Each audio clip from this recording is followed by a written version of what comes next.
Hello everybody, welcome back to another project video. In this one I'm going to be talking about a foldable longboard.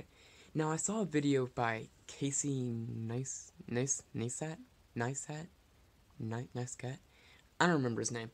Anyway, basically he had a video of a foldable longboard that looked really cool. It had a handle on it, but it cost like $200 and something, which actually isn't that bad because there are some regular longboards that are actually a little more expensive.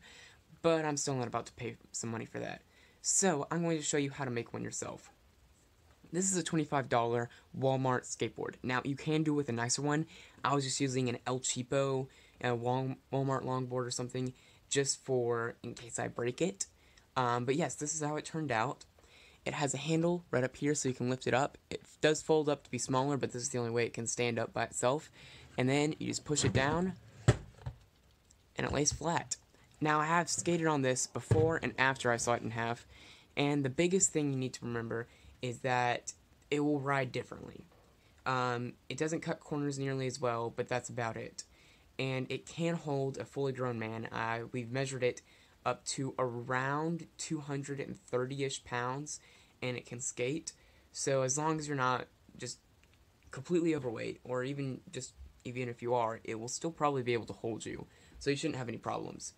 And that's about it, so let's get into the build. Okay, so before we get into the build, let's talk about what we'll need for this project. There are three basic components. We have the hinges, we have the little hanger type thing. This was used for coat hangers that you find on the wall, but you'll see what we're about to use that for in a little bit. And we have the actual skateboard itself. Now this right here is not a skateboard, it is a cruiser. You can tell because it has one fin on the back, and it's straight in the front. A longboard has no fin whatsoever. It's just one straight piece of wood. And a skateboard has two fins, one in the back, and will have a fin up on the front. Now, the difference between these three is that a longboard is mainly meant for speed. It can go really fast, and it can turn pretty well. A skateboard is meant for tricks. It can be really grippy on your feet, and it'll allow you to jump and do all kinds of crazy stuff. A cruiser is kind of a bit of both. It's really meant to kind of go around the city and to ride on and have fun in different urban areas. Now, the biggest thing you gotta remember is exactly what you're going to be using. You can use a longboard, but I would not advise you use a skateboard for this project. I'm using a cruiser, mainly because I feel like they're a little easier and a little easier to manage, not to mention they're extremely cheap at Walmart. The reason I'm not going to be using a skateboard is because exactly what it's used for. It's meant for doing tricks, and when you're sawing in half and putting door hinges on it, any hopes of doing some major tricks pretty much disappear. It cannot take the abuse that a normal skateboard would.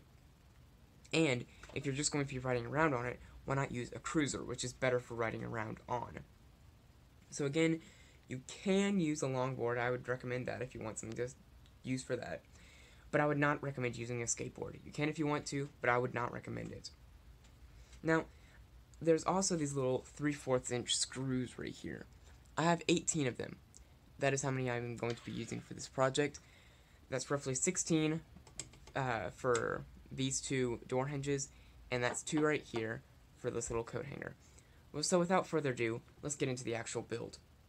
So this is where we saw the longboard in half. Do not actually saw it in half. Take the distance between the two trucks and off-put it by the diameter of the wheel.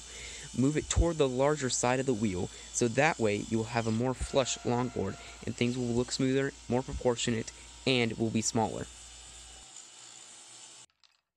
Now it is time to mark all of the places we will be drilling holes. Place everything on the board as if you are already screwing the screws, and then mark where we will be cutting the holes, as seen here. Now proceed to drill all of the holes on the marked locations. After that, use a router to etch out the hole that the hook will go through. Now your router tool may or may not get the job done, so you can always take a file or something and go back carefully and make it look very professional. Or you can grab a drill and just go crazy. Now take the metal door hinges and using the pilot holes that we drilled earlier, screw them into place and make sure that everything looks very professional and clean before you move on. Now it's time to file. And file some more. You don't ever really stop filing. You just take a little break until you realize that you need to continue filing. In order to make your project look clean and professional, try to take your time while filing. Don't rush it. Be very careful when you do so. Or you can grab a couple of hammers and some drills and go crazy. Okay, finishing up this project, I took a little piece of wood right here, and I'm going to glue it with some E6000 to this part right here. Now, it's very important that you glue it to the part that has the little hook on it, because if you don't, then it's probably just going to get stuck, and it's not going to allow you to open the board. So what we're going to do is we're going to take it, just applying some glue throughout. I don't know if my head's going to get in the way, but so be it. I need to see. Yep, just kind of, be generous with it. This thing's really going to need to get stuck on there. And if you guys can see that or not. And then next, I'm going to take a popsicle stick or something, kind of like this. I'm going to just make sure everything's spread out evenly. I'm going to turn it around here so you guys can see it better. And I'm just going to spread it out evenly across this. Yeah, that's good right there. Yep, everything's good.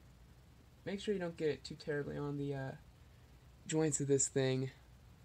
Otherwise it's not going to be able to really close easily. Spread the rest of it down on there. Throw the stick away because, you know, it's all covered in glue and stuff. And we're going to place it on here. And we're just going to lay it flat and apply pressure onto it to enable it to stick better. And that's about it. Okay, so this is the setup we have here. You may remember those two weights as the weights that we have from the scuba diving video. And so I basically just put them on top of the board, and that'll help the glue set and really firm it into place. And we're going to give that 20 minutes, and we're going to come back and finish up the project. Okay, so this is the finished project. The glue has set. Everything is good. There was like a little piece right here, but I just took a hacksaw, chopped it off. You can probably sand it up a little bit. I might take some sandpaper and make it look all smooth. So mine does look a little beat up simply because of the filing that I did. But I guarantee you, if you're a lot more careful than I was, and you're not as impatient, you don't start, hitting it with hammers and stuff, then you should be looking a lot better. But yeah, that's about it. If you have any questions, post them in the comments, and talk to you guys in the next one.